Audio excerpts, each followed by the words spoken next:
Hai, Assalamualaikum warahmatullahi wabarakatuh. Bersama saya Zulekha dalam segmen Bukutopia.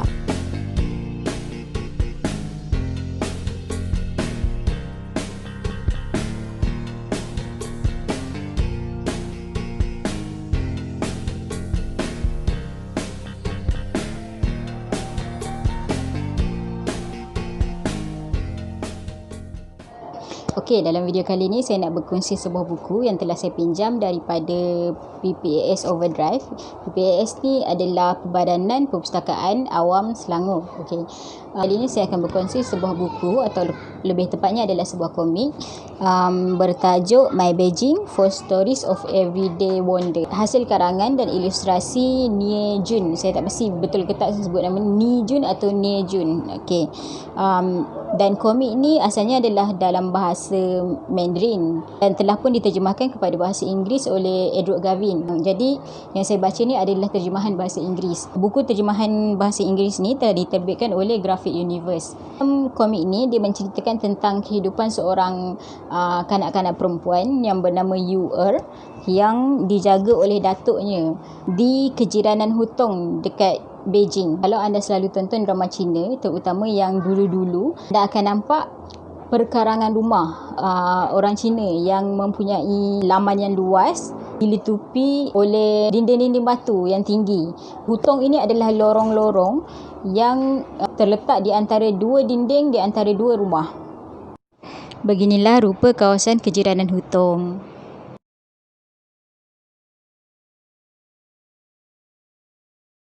Komik ini terbagi kepada 4 bab. Yang pertama bertajuk US Dream, saya terjemahkan sebagai impian US. Yang kedua bertajuk Bab Paradise ataupun syurga serangga. Yang ketiga bertajuk The Letter ataupun saya terjemahkan sebagai surat. Dan yang keempat bertajuk Kids at Heart. Setiap bab ini tidak saling berkaitan tetapi menjelaskan antara satu sama lain. Contohnya dalam bab yang pertama US Dream ataupun saya terjemahkan sebagai impian US.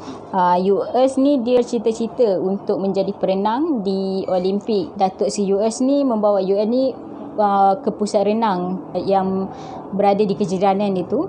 Malangnya pusat renang tu menolak untuk mengambil US sebagai murid di situ. Melihatkan cucunya yang sedih, Datuk US memujuknya dengan mengatakan kita boleh buat kolam kita di rumah kita sendiri.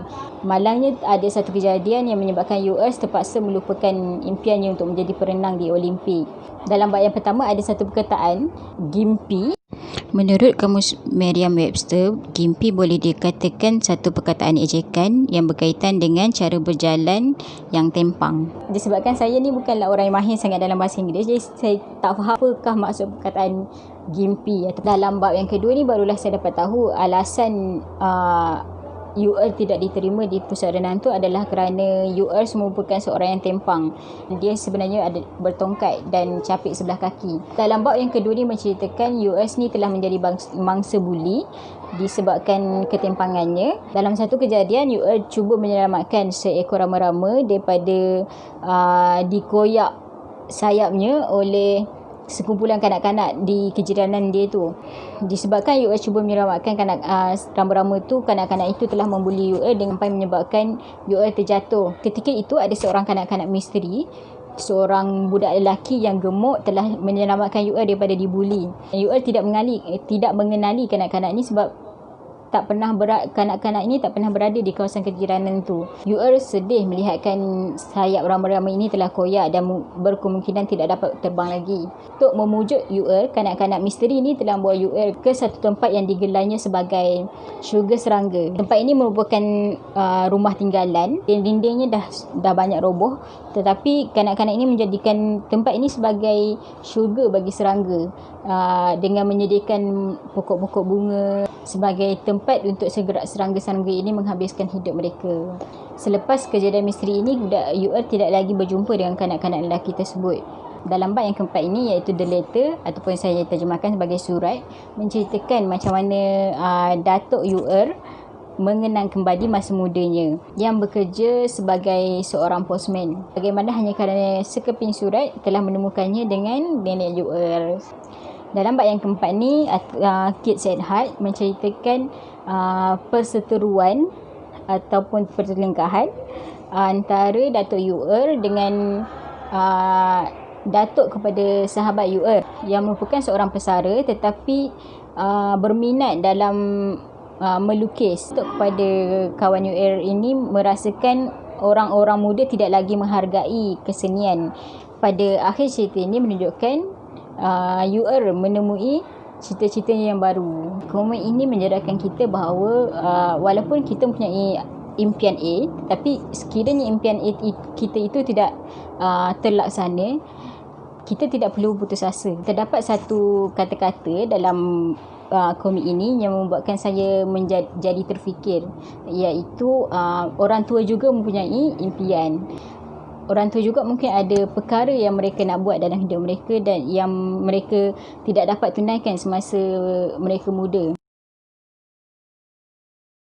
Seperkara lagi yang saya suka dari komik ini adalah semangat Datuk UR untuk membantunya merealisasikan impiannya yang mahu menjadi perenang.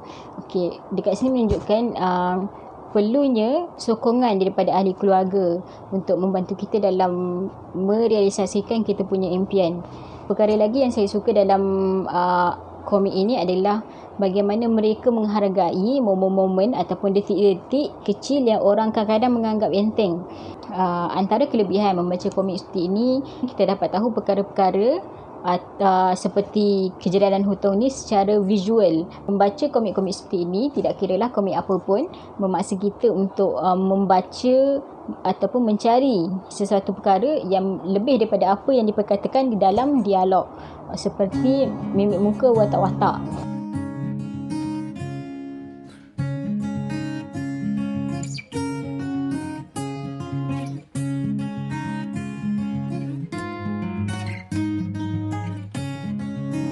Itu saja, sekian dari saya. Jumpa lagi.